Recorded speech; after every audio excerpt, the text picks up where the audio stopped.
I'm Carrie Dozer, and my husband and I are great friends of the Valleywise and of the Valleywise Health Foundation. We love what they do, and we try to support them in any way that we can. And one of the best ways I have found is with this luncheon. We've done this luncheon for about 6 years. We did them through COVID, sort of virtually, and now we're doing them all together again in a very small room. So thank you for your patience, and thank you for coming out on what is supposed to be a very rainy day.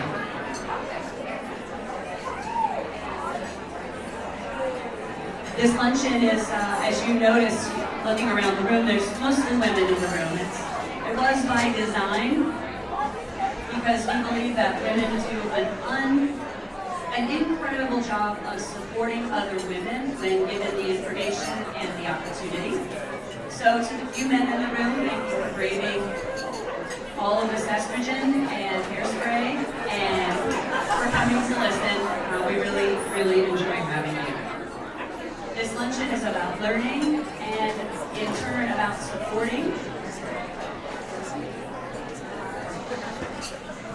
So to officially begin our luncheon, I'm going to introduce to you the Chief Administrative Officer at Valleywise Health, Leah Christensen.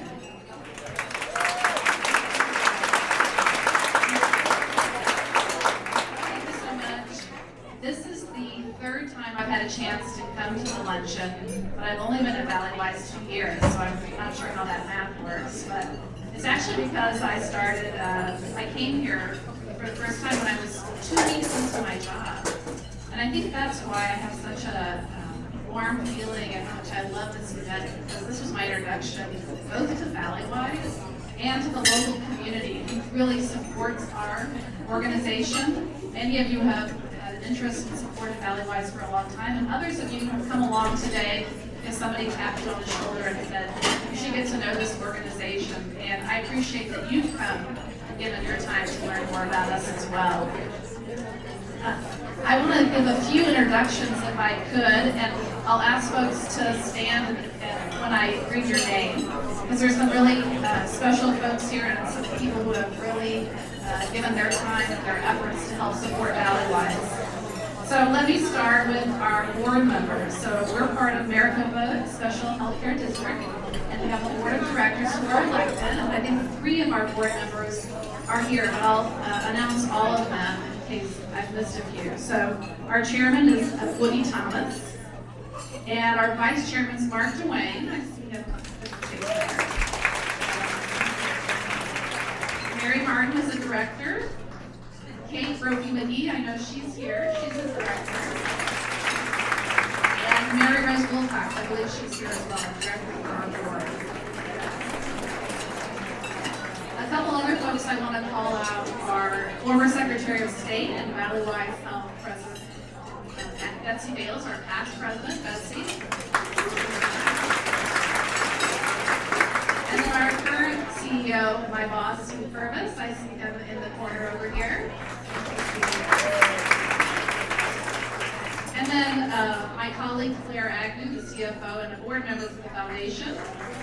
And she's brought with her and with me, we brought our Valleywise women executives who are sitting at table 10 there. So that's Luncheon Nanchel, Renee Clark, Amanda Rios, Jory Davis, Joelle Detzel, Lisa Garcia, Heather Jordan, and Michelle Barker is our newest member. She's the CEO of our clinics, and she started on Monday, so she's kind of like me from a couple years ago. So welcome her if you would.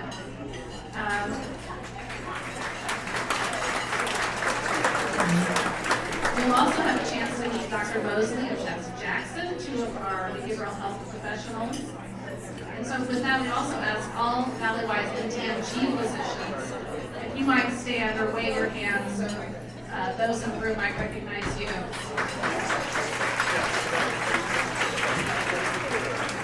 It means so much to us to have you all come and support our mission, which is to provide exceptional care without exception, every patient, every time. And we're grateful for your support of the Valleywise Foundation and all they do to make a difference for our patients that we serve. I wanted to note and introduce Lisa Hartzog. She's a Valleywise executive who's the interim CEO for the foundation. And then we have our foundation board of directors led by Chair Patty Gentry and Vice Chair Patty Seltzer. And all members of the All-In Campaign Cabinet. So if you're a member of that cabinet or the board, if you would stand to be recognized.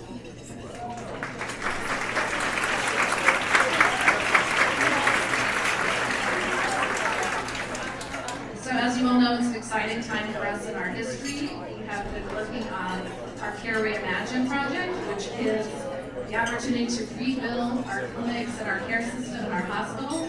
Just wanted to note our hospital is going to open in October of this year. We're so excited about that. We'll hopefully get a chance to tour before it opens or as part of our public open house. And today you're going to learn more about our first episode center from a patient's perspective.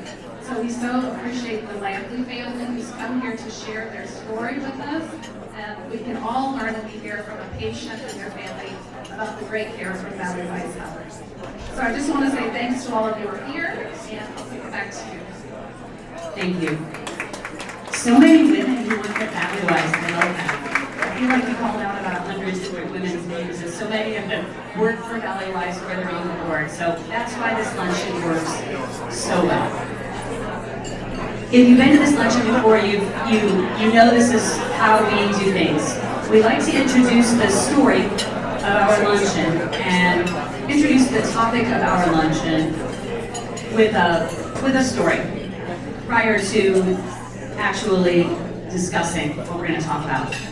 So if I could ask everyone to just take a moment, take a break from the sticky buns, I know that's hard, feelings, and just sit for a moment.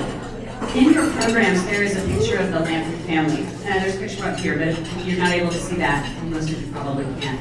You see the Lampley family. They're a family that looks like a lot of other families. They look like people that you know, and they're here with us, 3 of them anyway. And I'm going to ask you to listen to the story of the Lampleys and their daughter, Elise. It's a little scene setter, and it'll let you know exactly what they were dealing with when they came to first meet Valley Wise and the first episode session. My name is Lamar Lampley. I have 3 beautiful children. My name is Angela Lampley. I have 3 children, Tatiana, Elise, and Lamar II. Elise, I probably would embarrass her when I say I call her my Buddha baby. She was very, very smart, very intelligent, quick to learn things. She would grab something really quickly. I think she felt like she was in her sister's shadow. And she's the middle child, so I think she had middle child syndrome. When Elise first started out, she loved animals when she was a little child. She loved animals. As she got older, she got interested in, I don't know if somebody put it in her ear when she was in high school, but she decided she was going to be an engineer. She majored in chemical engineering at University of Kentucky, and she graduated in December of 2017. Immediately, she started looking for a job. She was interviewed by a few companies, so she was a little anxious about getting a job. Once she got the offer and she was given a date when she needed to be there, immediately we started preparing to drive her out. She was looking forward to being on her own, and she was ready to make that move all the way to Arizona, so she was excited. So we drove her to Arizona. She was stuck in the back seat with towel racks and baskets of clothes. It was a drive. So we drove there, left the car there, and I think it was a little daunting realizing that my youngest daughter was going to be on by herself, be on her own. She had friends, she had a friend there, and so she was still excited. And then as the weeks went on, she started to complain about being pushed too fast. And she was really concerned that she was not meeting their expectations. My wife had been telling me that Elise starting to feel the stress, but as her father, I just thought that she would grasp hold to it at some point.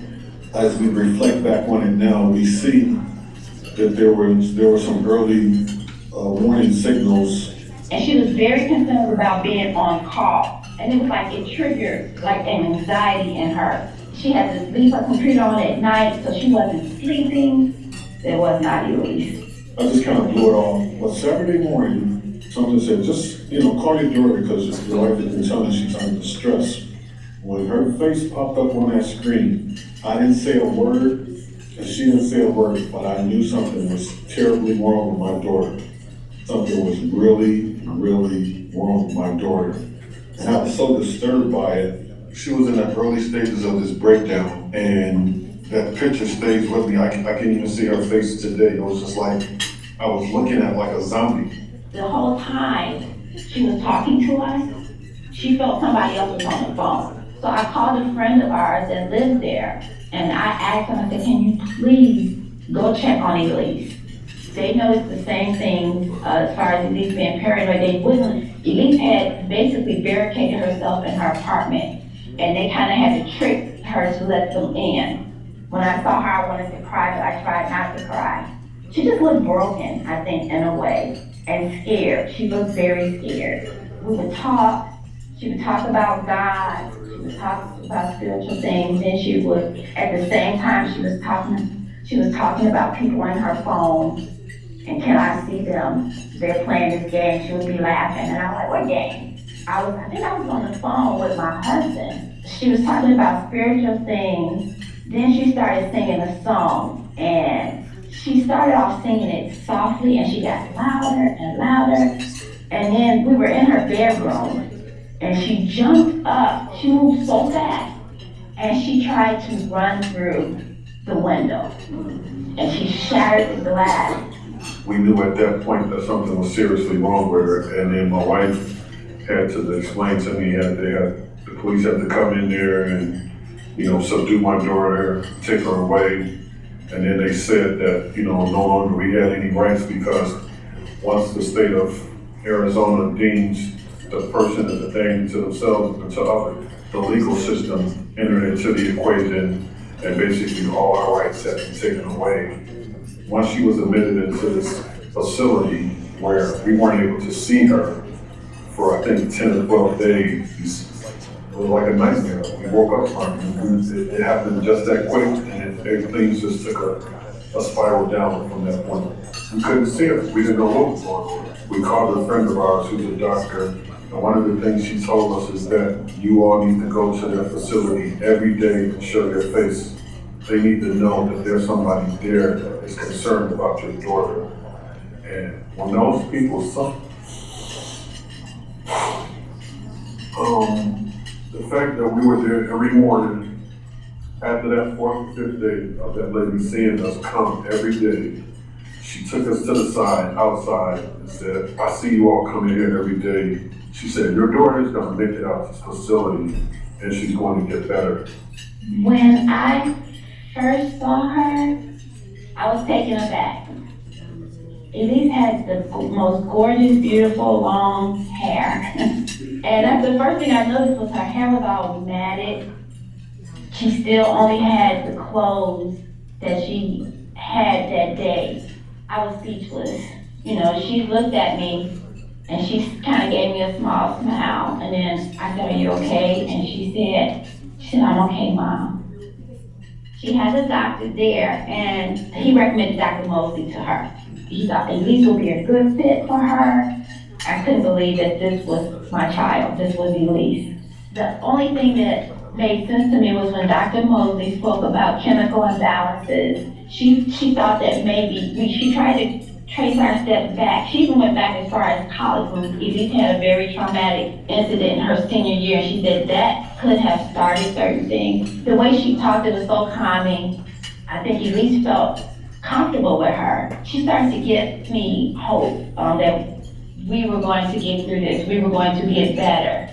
I think I stayed with Elise almost 6 months. We would come back home for a few days or a week and we would go back. But for the most part, I was there with her from the time I got there in January until May, so 5 months. Elise was in three hospitals, 3 before the first episode center. The care and the concern and the love that we got from FEC, I didn't see nowhere else. In my mindset, Dr. Mosley is like a god. She can do no wrong in my sight. And Yolanda has been right by her side as well. So, just the community of the First Episode Center just embraced us as family. and they still show the same love. So, Elise, is she 100% the same? No. Before the episode? No. She's more cautious. She is not as strict on herself. She still gets down when things don't go her way. I mean, we all do. But she's so happy that she feels better. She's happy that she's better. She doesn't remember a lot of what happened. I told her, you can look back, but only to see where you've come from, to see how far you've come. Indeed. Thank you for your patience and thank you for listening to that story.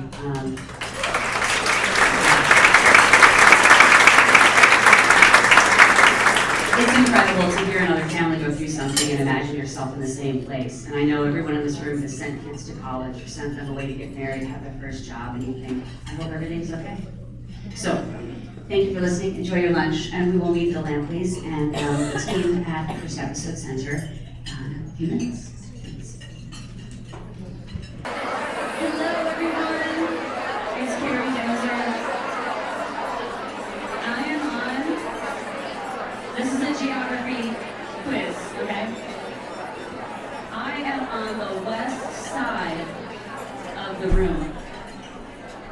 Who learned their maps? Everybody's looking at me. Okay, sorry. When I was growing up, my dad said it's not left or right, it's east or west. So if you're one of those people, you know where west is. I am on this side of the room, and I apologize. We were supposed to be outside in a much more spacious place, and the servers would have had a much easier time, and we would be on time, but we're not because of weather. So thank you for just going along with the ride as we changed our venue a little bit, and thank you to the servers who are crawling around amongst the tables. And you guys are amazing. There is a beautiful flower wall on the east side of this room where you can take photos after the luncheon. It is absolutely gorgeous, and it's a shame that everyone can't see it. But I want you to find it after the luncheon and take a picture with your girlfriends or your boyfriends. There's some guys here, I know. And then post it and tell everybody about the cool things that you saw. Okay, so I'm Carrie Dozer, and I am your hostess for today.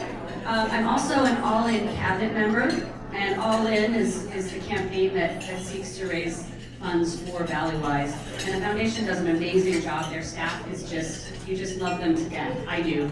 And so you were probably invited here by one of them. So thank you, foundation. You guys absolutely kill it every day. We have some sponsors who make today possible. Epic, Compass One, Kitchell, Mother's Grace, the Sea Girls, and Banner and Blue Cottage. This luncheon is always such a pleasure to put together, and we're just so happy that companies that know and love Valleywise are willing to support it time after time. So we thank you for all of that. Couldn't do it without you. Our committee and table hostesses, you girls rock. Thanks for going with the flow as we change to an indoor event. We love a garden party, but not when it's raining. The chair of this event is someone most of you probably know, Jill Craigston. I'm going to ask Jill to come on up. And Jill, Leah wants to apologize because she forgot to give you a big deal. No, I'll give you one. Sit down. She forgot to give you a big deal at the beginning, so she's really sorry. She is the chair of this event, Jill. She's amazing. And Kate Bassett from the Valleywise Health Foundation. On my left.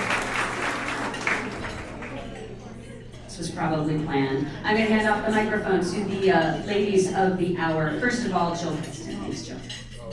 Thank you, everybody, for attending today. I'm blown away by the size of this because we started this luncheon. The first one I went to was like 50 people, crammed in the Henry, the bathroom of the Henry, which we thought were only going to be 30 people. And then more and more people showed up, and we were all crowded around the tables. But it was amazing. And this doctor and the speakers you'll hear today are very similar. It was on mental health, and it just struck a chord with everybody at that luncheon, just how needed addressing mental health is in our community and in the world, basically, right? So I've been a board member for 5 years of Valley Wise Health. I'm a proud board member. We've grown a lot since the time that I've been there. And the hospital's really a rewarding hospital. I just want to say, kind of that unsung hospital, because we're the leading burn unit in the country. And we literally, you hear, change the world with that. And then one of the key stats that I like is when the president's here, we're the hospital of the president. Like when he needs help, God forbid, they comes to our hospital. So that's kind of a cool thing. But the biggest thing that hit my heart is the mental health, the first episode centers. That's something that pre-pandemic was a big issue, mental health for kids was a big issue. Really not addressed so much, but then post-pandemic, it's really touched a lot of us. And as adults, it touched a lot of us, but kids especially. I was looking at some statistics, and double the amount, during the COVID pandemic, youth depression and anxiety doubled compared to pre-pandemic. So it is a pandemic in itself. And it's something that we need to address, and I'm really, really grateful that we're able to do it. I had, just going to tell you a little personal story, but a family member who was just an effervescent kid. I mean, super effervescent. Pre-pandemic, she controlled all of us with her happiness and her laughing all the time and her love, and pandemic hits, and all of a sudden there's a trigger. And she had issues, so she had to go find a doctor, and I called Valley Wise and gave the name of somebody for her to talk to, and she's back to herself. And I just, firsthand, I saw what it takes for the right care for each child. So I'm just touched that you all are here today to hear about it. I think once you hear this story, it warmed my heart that you're all here. And the biggest thing from this luncheon, donations are awesome, but just spreading the word about the first episode is probably even more important. So thank you guys so much for coming, and turn it over to Karen or Kate. So thank you.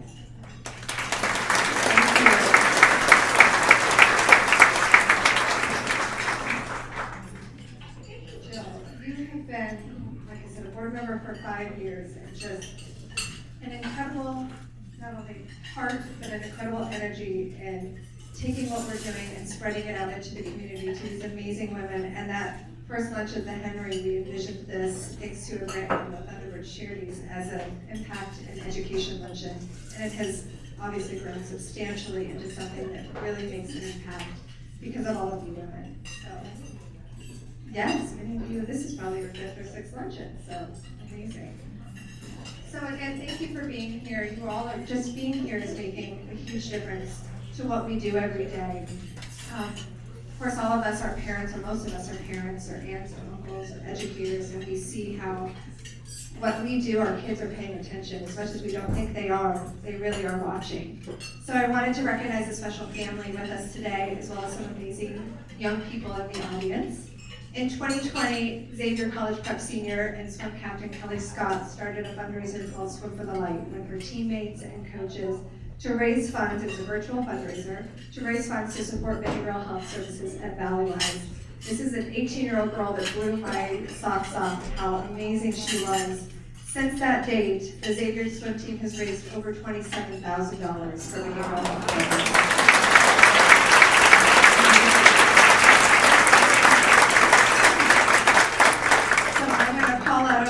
Special swimmers are swim captains for the year who are leading the Swim for the Light fundraiser. We have Lainey Wheelian, Cassie Wood, and Dylan Miller. Please stand up, please.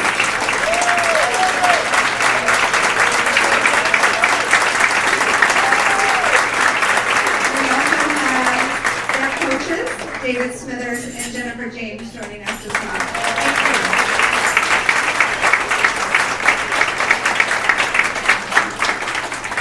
We are also paying tribute to the Scott family in honor of Kelly's dad, who passed suddenly last year. We have Kelly's mom, Joan, with us today. So Joan is upstairs.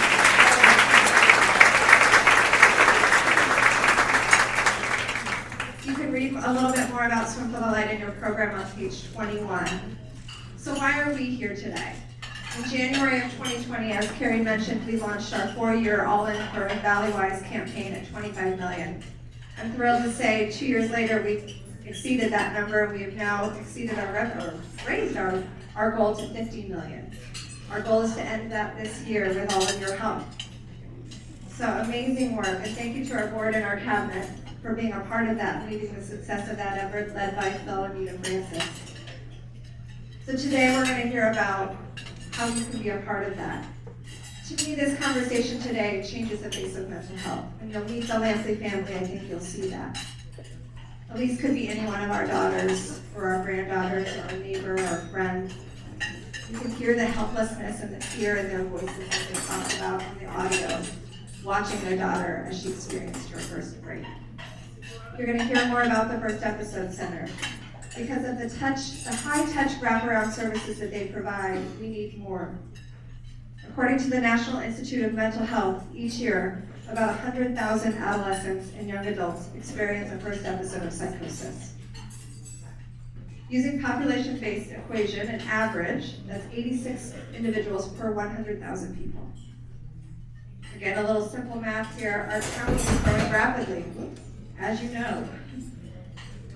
So based on that equation, that would mean 3,800 young adults and adolescents are in need of our help right here in Maricopa County.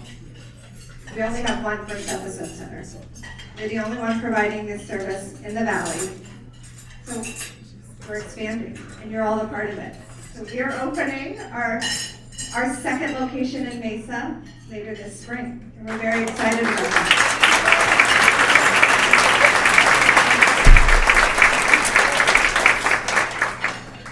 So I hope you will be a part of that. On your table, you'll see envelopes and within them donation forms. And I hope that you will listen to this story today. Be as inspired as I was when I first met the Lampley family and heard their story. And know that Elise is just one of many that are experiencing this type of psychosis, and our team works so amazingly with each one of them to get them to the other side, back to the life that they were living before this happened. So I hope you will give generously. I hope you will spread the word, as Jill said. And I hope you will help us bring early intervention to more young adults in our community. So thank you for being here. We're so thrilled to have you.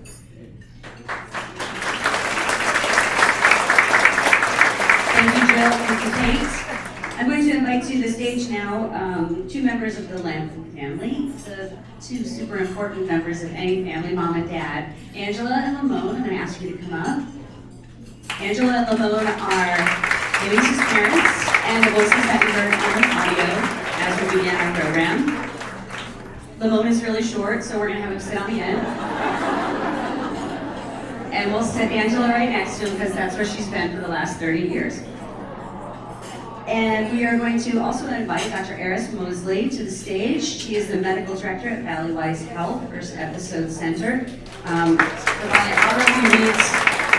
It's pretty impressive. We won't talk enough about it, but it's in the program. And Shasta Jackson, who is a licensed clinical social worker and basically right now manages all of the outpatient care centers at Valleywise Health in the system. The most important part was she was the clinical care coordinator when Elise Lampley started her care at the First Episode Center.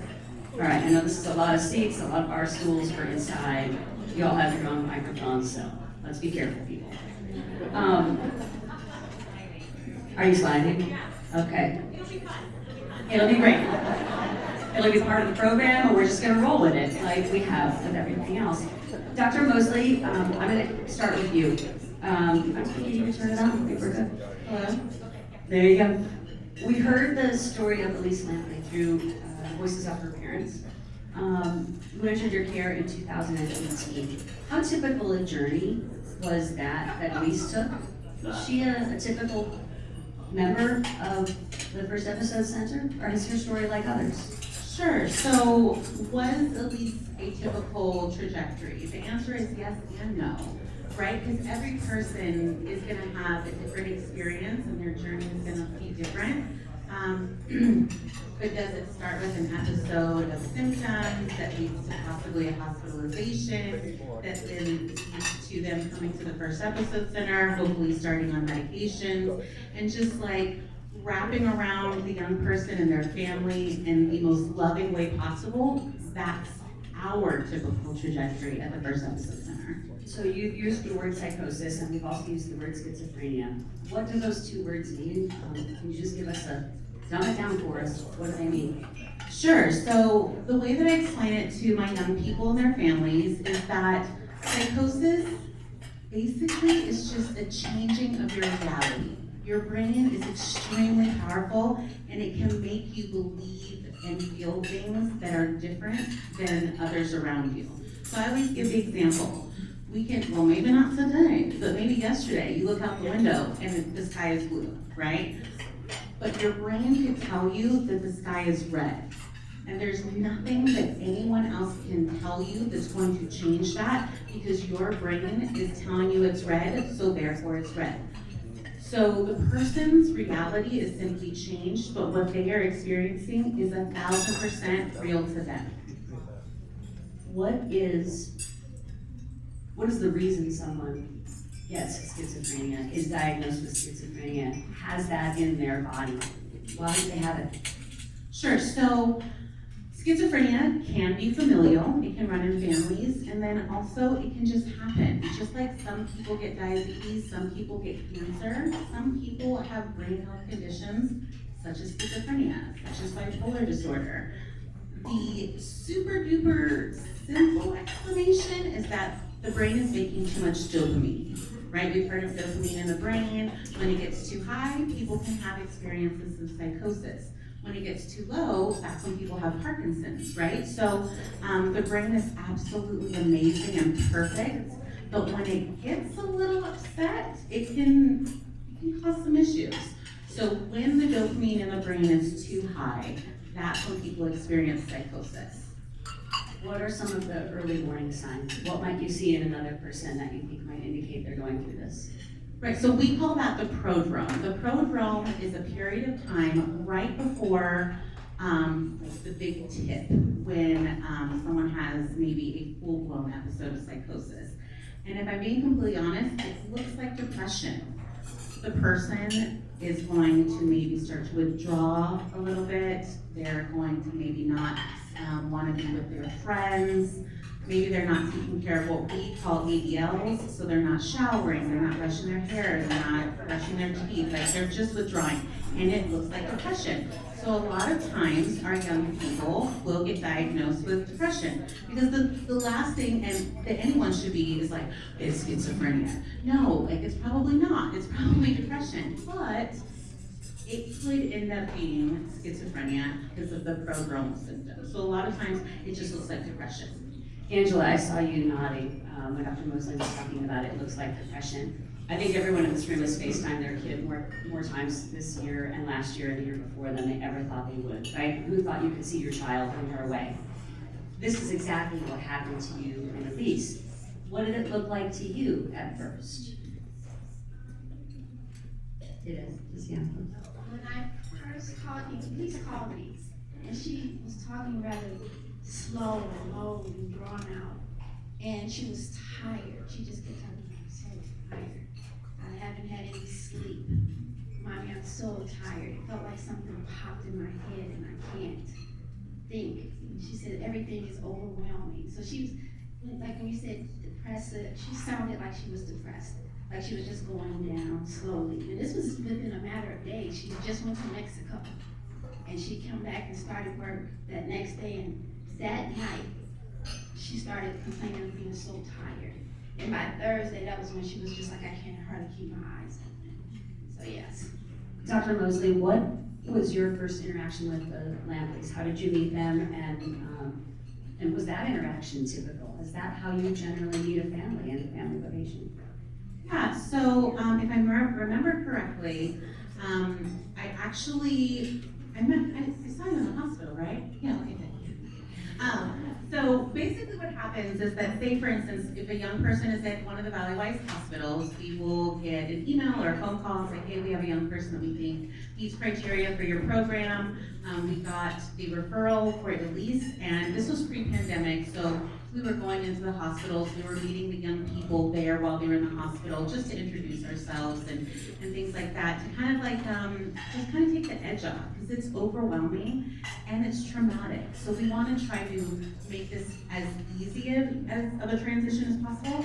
So I met Elise in the hospital, and then when she was discharged, she came to the first episode center, and that is what is typical. I ask my young people if they have a parent or parents or just a supportive person or persons to please come with them. One, to provide support to the young person, but also to provide information, because when someone has an episode of psychosis, it's very common not to have memory of what happened. Is it because of the inflammatory process that happens to the brain? Maybe. Is it because that is the brain's way of protecting the person from all of the trauma that they experienced when they went through it? Maybe. But, so we asked families to come, and I just remember that what is typical, and Shasta will tell you, is that I am moved by all of my young people and their stories. Shasta knows I'm a big crier. I cry all the time. Not like, well, yes, boo-hoo, let's be honest. Like, it's true. And I'm like, get it together. Get it together. And I'm like, did that go okay? And she's like, okay. But if I see a young person become tearful, if I see their parents become tearful, I can't help but be moved. I am a mother. And even if I wasn't a mother, we are human beings, and this is a human experience. And so it is very easy to be moved. So, my introduction to Elise was very much similar to our other young people. It was meeting a young person and their family, where they were at in that moment, gathering their story, and then beginning to walk the journey towards healing with them. Shasta Jackson, you actually do walk the journey because you were the clinical coordinator at the First Episode Center when the Lamprey's entered into your care. What does that look like? Does Elise come live with you? What is your role? How do you introduce yourself and do what you do? So giving feedback, usually I am the first point of contact to meet them in the community. If the person is in the hospital or if it's even outside of Valley-Wise, I try and be the first point of contact for the families and for the young person, which is, kind of dynamic that Dr. Mosley somehow made her way to the hospital and I did not. So I think I could have been off. I'm not sure what happened. But the first time that I met Elise, I actually met Elise and Angela together. I had to be reminded of our first encounter. And again, each time you're thinking about, you're meeting a young person in one of the most vulnerable states in their lives, right? They just received they had a major disruption in their life. Secondly, they received a diagnosis that usually is very traumatic and sometimes have a lot of negative outcomes and a lot of stigma surrounding it. And so my primary role and primary goal is to say, who are you? What do you love about your life? How can I help you? How can I make sure staff is there to help you to get back to what you enjoy? Again, meeting Elise as an engineer, I'm thinking like, this is an intelligent young woman, beautiful. We're gonna get you right back to whether that's dating, she's so physically fit, by the way. So it's like, I'm like, we're gonna get you back hiking, all of these things, so that we can give you basically quality of life.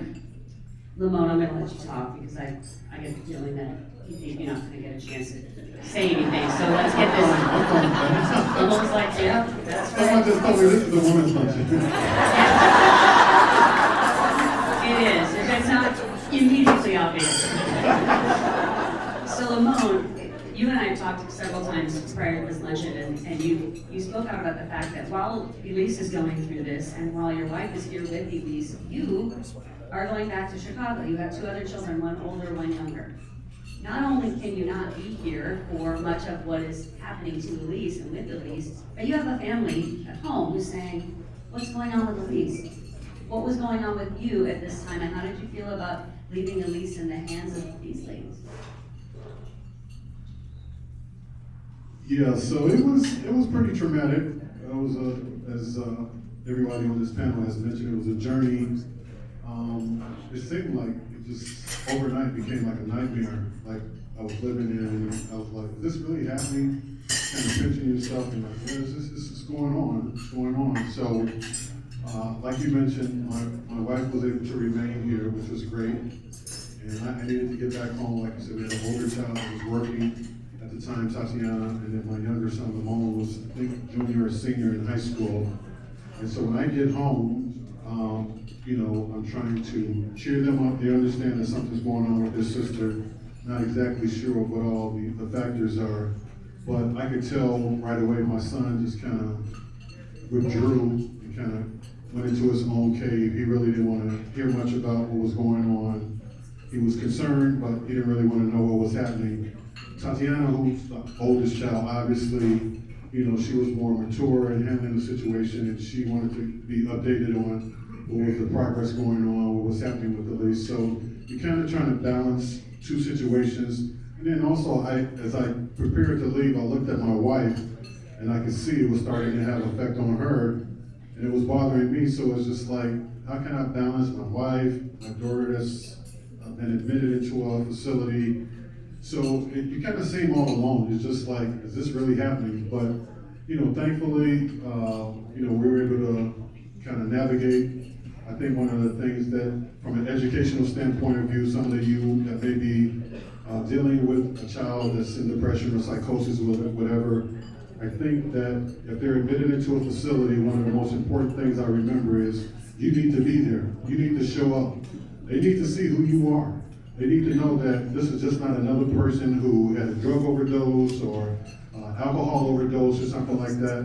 And so by us continually going to the first facility and being there every morning, they saw our faces, and we knew we weren't going to be allowed to see Elise, but they needed to know that she had concerned parents, and we were really concerned about her well-being.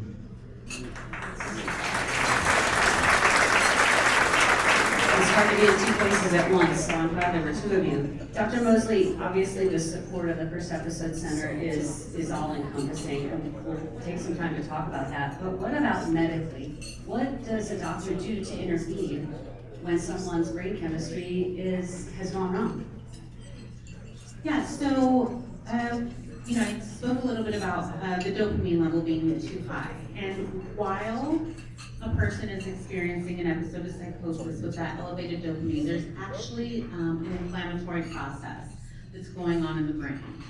So I always use the example, like cut your hand, it gets red, it gets swollen. The same thing's kind of happening to the brain. So as a psychiatrist, we're kind of working against time to bring that swelling and I just said excuse me to a water bottle, it's fine. It's fine, disassociating.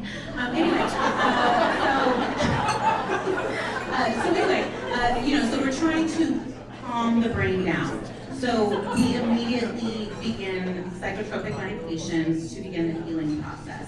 And so people, I work with our residents and our fellows, and they'll ask me like, Dr. Mosley, how do you know which medication to use first? And my answer is always like, I don't know. I just do it. I don't know. It's like you hear the person's story, and you don't, for me and for a lot of my colleagues, it's not a one-size-fits-all. It's, this is your story, this is your journey, and we're gonna figure out what fits best for you at that time. But the most important thing for me as the psychiatrist and physician is to get those medications started so we can begin to get that young person's brain back towards healing. Shasa, what's the structure of the staff at the First Episode Center? How many people work there? How many people work with a typical member like Elise, and how many members do you have on time?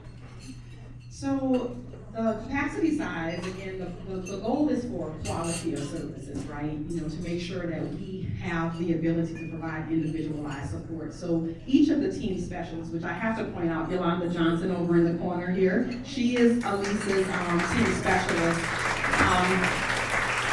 So the goal is to keep them right around 30 individuals. Again, if you think about it, if I spend it a month, this full day trying to follow up with Elise and then someone else tomorrow. The team composition is around 12 individuals, and that includes the psychiatrist, the full-time nurse, the therapist, the clinical coordinator, which was my previous role. There's a team specialist that the person is assigned to. There's a full-time employment and education specialist whose only role is to find out where were you at school and or employment and how do I get you back there. There's a peer support person with lived experience, so someone that can say, I've been in this hospital, I know what it feels like, I understand that experience. That as clinicians, we don't have the ability to say that I've been there, right?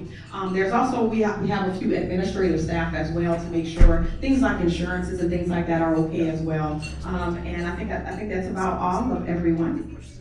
Medical assistant as well to assist the doctor and the nurse. Angela, you were here with Elise for, you said 5 or 6 months. What were those months like? How much time did you spend at the first episode center and with the staff? She's laughing, they're all laughing. Tell me a little bit about her treatment. What were they doing? How were they helping her? When we first walked into the first episode center, we were brought into a room, and Elise and I were talking. I was like, okay, you're sitting in, it looked like a boardroom type room. But to my surprise, when the team walked in, and I think each person was there except for Dr. Moses. I said, what is it? But each person that came in, there was a table, and you saw all of these people that were there to help Elise. And that was just mind-blowing because, as stated, when you heard them, and by the way, that was our first time hearing the recording. All 3 of us was bawling over there. You said you were going to listen last night. We did not Sorry. listen. Elise had listened to it, but we hadn't. So, but when, to see all of them there, and knowing that she was going to finally get the help, because as stated, she was in 3 different hospitals before we got to First Episode Center. And nobody asked her story. Nobody asked me as her parent, well, Mom, how are you handling this? No one asked anything of us until we got to First Episode Center. So that's why we are big advocates of First Episode Center.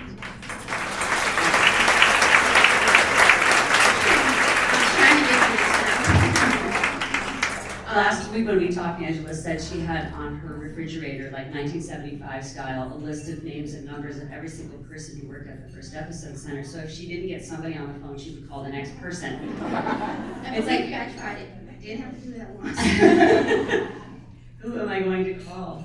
Dr. Mosley, how do you establish the goals for each member? Obviously, not everybody needs to get back to work. Some people need to get back to school. Some people just need to get back to a healthy day-to-day life.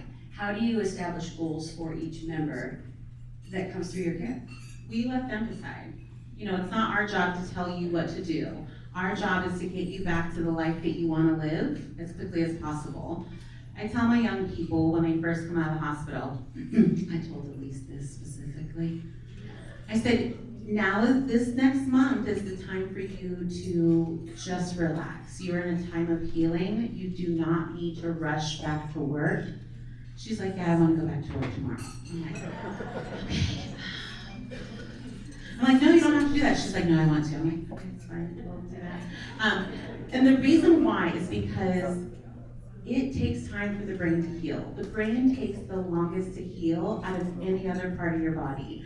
I tell my families and my young people this, but I could be lying, but I say it with like assertiveness, so I think it's true, is that the brain takes the longest to heal, but the tongue is like the fastest, right? So if you burn your tongue, bite your tongue, it's awful, it's terrible, and then you forget it. That's not how the brain works. It really takes time. And so I tell my young people, just relax. I want you spending time with loved ones. I want you outside, getting fresh air. Come to the center. We have groups, we have activities. That's what I want them doing. But some of them, like Elise, they have goals for themselves. And so she wanted to get back to work. So it is my job, it is our job at the First Episode Center to honor that and to help her make that happen. Why so many young people? What about the age when people start to show these symptoms, and why does it always seem to be high-achieving, highly intelligent individuals? So it can affect anyone, I'm just gonna be honest. It does happen around late high school, early college years, usually around like someone's, say, freshman year in college. That is the typical trajectory. Which is a super easy time of life. Yeah, it's the best. And but that's right? So it is a stressor. So it's like, it was always going to happen. The episode was always gonna happen, but the stress of, say, college is what kind of tips the brain over. It does typically happen in young men more often than young ladies. And it happens in young men earlier, so maybe like 17, 18. We can typically see young ladies, it happen like 22, 23, so maybe towards the end of college. But I don't know that it happens more to young people that are more high achieving. I just know that it happens to anyone and everyone. I just want to say that that part about the high achieving is really focused on attempts of suicide. Because again, when you think about a person who is coming from a higher achievability, where, you know, here I am, I'm an executive or whatever it may be, and I learn something like that, it almost increases that amount of hopelessness. So you see more suicide attempts in those who are more high achieving, and there's a higher probability of suicide attempts in the first episode as well. Is it because it's the stress that brings it on? Because high achieving people tend to expect a lot of themselves. And when we talked earlier, you talked about the fact that Elise was constantly saying, I need to impress them. I'm doing a really important job, they're watching me. She was putting herself under an incredible amount of stress. That's me, the question's to me? Anyway. Okay. So what I will say is that it's very important, and I impress this upon my young people, is that they did not do anything to make this happen. It was gonna happen. It just takes that right stressor. And, you know, Elise's was starting a wonderful job, you know, straight out of college, and it was a stressful position, and that was the perfect storm. How typical is it for a family to go through what the Lampleys went through, in that they are thousands of miles away from their child? They see something happen on a FaceTime call, and they are moved to act instantly. Is that typical? And if not, what is? How do most of these incidents happen? Just like that. I mean, I don't know, sorry, see, so you guys. It happens just like that. It doesn't, you know, it could be while your kid's at college, they could be away at college, they could be living in your own home. It's not specific to the Lampley family. It happens. It can happen any day. We had someone who was on vacation with family, and it happened. You know, there's no like rhyme or reason. Like, it's the 32nd day of your freshman year in college. It's happening now. It's not like that. It's like, it just decides when it wants to. Go ahead, Chessa. I was just gonna say, I mean, we've had an experience where a person was an exchange student from another country come in and have a hospitalization and literally had to send a sibling into the US that had a passport to come in and find out what's happening. Like, they had no idea where their young person was. They, like, literally imagine coming to a new country saying, I just know we came to Arizona. Like, that's all I know. And so these things are very, it's emotional and it's traumatic.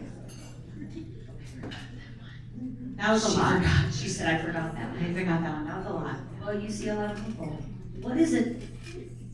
How typical are the Lampleys in that one or both of the parents was here for 5 to 6 months and super involved in their care? And what happens when that first intervention doesn't happen right away? So honestly, I think that they were blessed to have that opportunity to have Mrs. Lampley there, to be there for her daughter. But, you know, like I said, it can happen to anyone. And so maybe people don't have the resources to be able to take off of work to be there with their child. And that is why the First Episode Center is so incredible in the work that we do, because we're going to step in and take care of your child in the way that they deserve to be taken care of if family can't be there.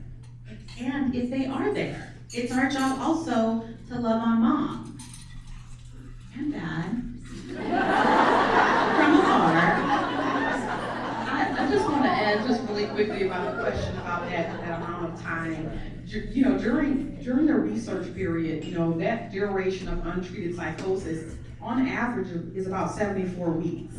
So if you think about a person is experiencing symptomology, whether that's that, you know, depressive state or these positive symptoms, before someone connects that, hey, something is majorly wrong with my young person, before they get connected to an evidence-based practice that is able to provide those necessary resources. So that's like, you know, we talk about sliding from a chair. That's like Dr. Moses sliding from the chair right now, breaking her leg and waiting 74 weeks, like, I'll be fine, right?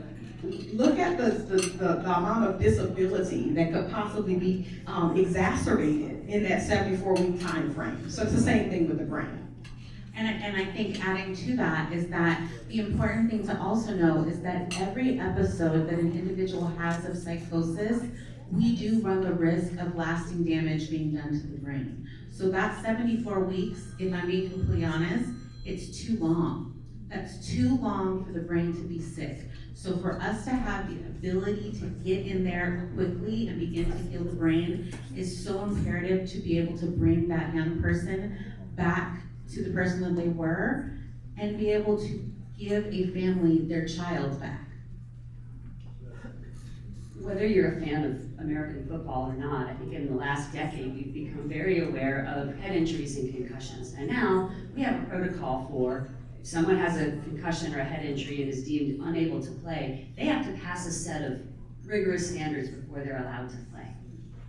How do you compare what someone goes through with the brain injury that looks like what Elise had, or like so many other young people had? And how is it similar to a traumatic brain injury from contact? It's very similar. I mean, one is a chemical, and the other one is a physical assault on the brain. But we get one brain, that's it, right? This is what I tell my young people and their families. If I need a kidney, I only technically need one, and then I can have someone give me a kidney, right? If my liver's bad, you know, someone can give me a lobe of their liver, it's fine.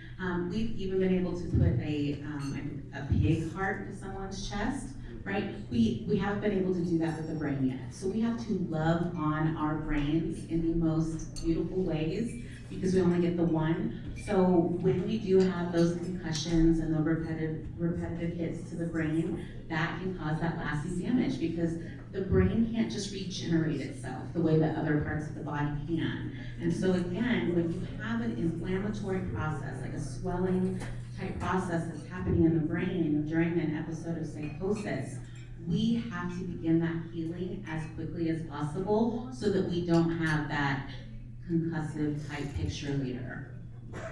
Angela, Lamona, I'll ask either of you to answer this question. Elise was in care of the First Episode Center for many months and still remains in their care. I really want to know the truth of it. What are your biggest concerns about Elise today? She still lives here in Phoenix, and you still live in Chicago. What do you think about every day as you think about the journey you've been on and where Elise is now? It's been, I can say now that I'm on the other side of it, it's been an amazing journey for our family, just to be here in this wide audience of people that are concerned and care.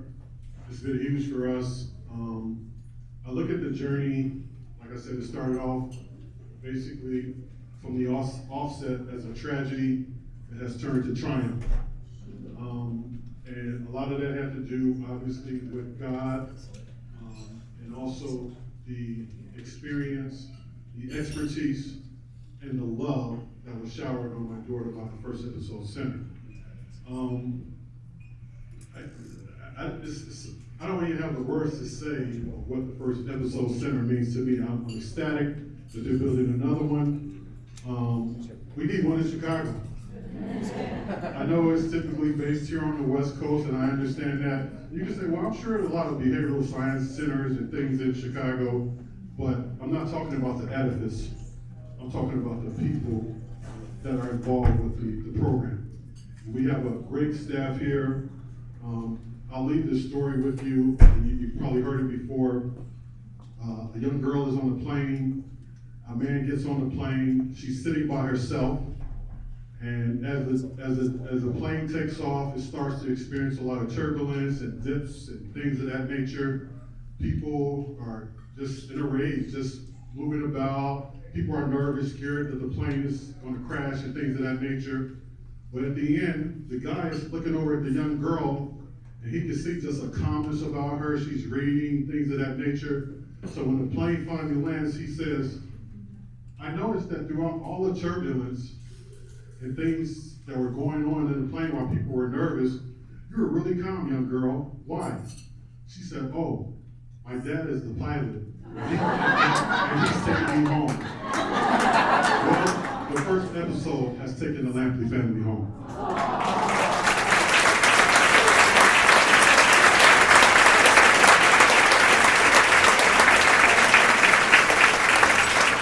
Angela, I don't know how you follow that, but you've been doing it for 30 years. I mean, thank God my husband can't talk like that. That is just all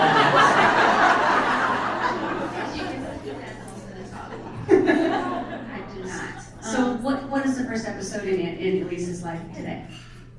It plays a major part in Elisa's life. Wow. With us not being here, she has Yolanda, who I can call, and Dr. Mosley, and the different ones. So I know she's in excellent care. I'm not worried about Elise. Elise calls me maybe four times a day. But it's a call that I love to get. My other daughter says, how can y'all just sit on the phone? I say, if she needs that type of contact, then I'm here for her. So if she wants to just call, and I'm a baker, so I'm usually working around the kitchen, and I'll lay the phone and say, at least I have to put the phone down, I have to put a cake in the oven. And she'll just sit on the phone, but it's just that connection that we're there, and she'll know that always, that she has a connection with her parents. And we're a close-knit family, the five of us, and we now is our extended family here in Arizona. So, and it's hard being in Chicago. But I wanted to bring up one thing that we didn't talk about. One of the things from the earlier places that I went to, everybody assumed that Elise was on drugs. And I was like, no, she's never done drugs. Well, she must have done, alcohol. I said, no more than a typical college person. But it was the drugs that got me. And I was like, she doesn't do drugs. And they kept saying, well, she had to do something. I was like, well, no. From the police, from the other medical people, the doctors, they all assumed that she had done drugs. And that wasn't so. So, I mean, that to hear that, and you're fighting against that, and you're thinking to yourself, well, maybe she did get a hold of something. She had went to Mexico before all of this happened. So somebody said, could somebody have slipped something in her drink? And I asked her sister, she said, no, we were together the whole time. So it wasn't that, but that they put that doubt in your head that your child is doing drugs. And I knew, like I said, we're a close-knit family, they don't do drugs. I knew that without a doubt, that she was not, she hadn't done drugs, and I just did not understand it. It was, like I said, it was over a period of time. She had asked me, and when did I notice? Elise started, which I didn't mention, Elise started getting depressed about 2 months after she arrived in Arizona. She was crying. She was saying how stressful her job was, how stressful the job was. So that 74, when you said that, I was like, oh yeah, she was saying, she kept saying, Mom, she was like, I don't want to go back. It's so hard. They're putting this pressure on me, and they're making me go super fast. And I'm not ready to go fast. And as a parent, Lamone and I, she was like, out of the 3 children, we would say Elise was the brightest. She was the one, she's the straight A student. She was the one that wanted to excel at everything. She had to beat her older sister at everything. So she was that child, and when she was struggling, she was the tough one. She was like the mentally tough one. I was sharing at the table, Elisa's mommy number 3. I have a younger son, and his 2 older sisters are mommy 2 and mommy 3, and Elise was a disciplinarian for the son. They all need one. So she was really just strict on herself. So I was like, it was unusual for her to be crying, to say, and that was a warning sign. And at one point, my husband was like, Elise will be all right. She's okay. She's the strong one. She's the this. And it wasn't so. And that was a sign that we didn't recognize at first. Dr. Moses, Shasta, anything that you want to leave our audience with? Anything I missed? Biggest misconceptions? Something you want everyone to know about the First Episode Center? I would love for you all to know how amazing we are. We know. Yeah. You know, literally having a genuine passion to do this is in itself, like you want to walk the journey.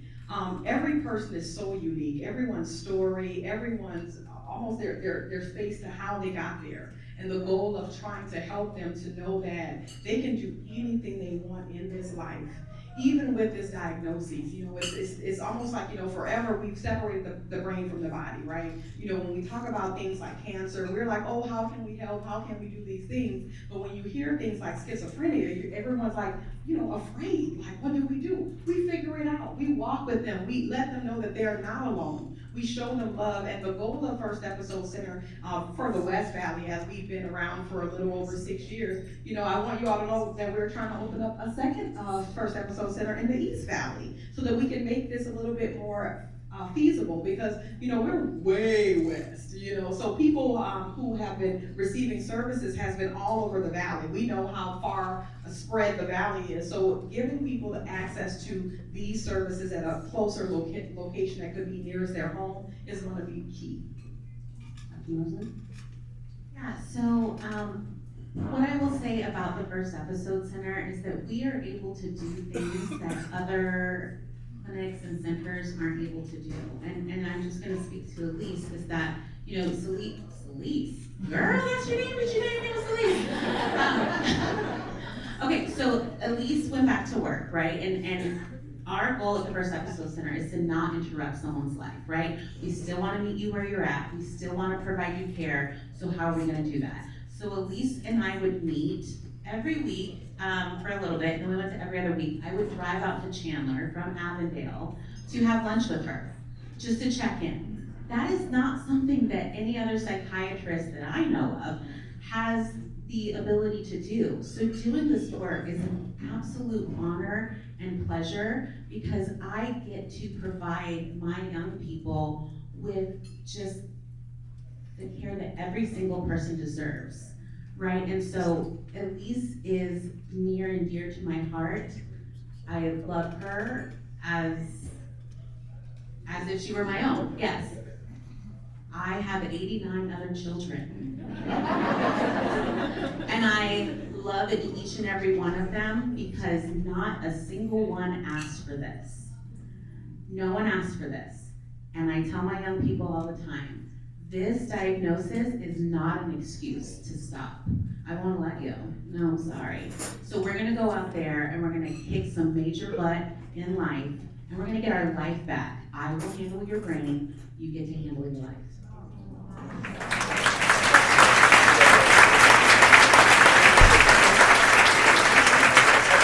Thank you. Thank you, Dr. Mosley. Thank you, Shasta. Thank you, Angela. Thank you, Lamone, for sharing Elise's story with us and letting us into your life. Really appreciate it. Really beautiful. That, ladies and a few gentlemen, is what it's all about. Thank you so much for being here and bearing with us as we changed locations and inside to outside, and for taking the time to listen to this story. It's super important. Thanks for coming. Table hostesses, if you would like to take your flowers home, you may do so, or give them to a friend. Thank you. Have a beautiful afternoon.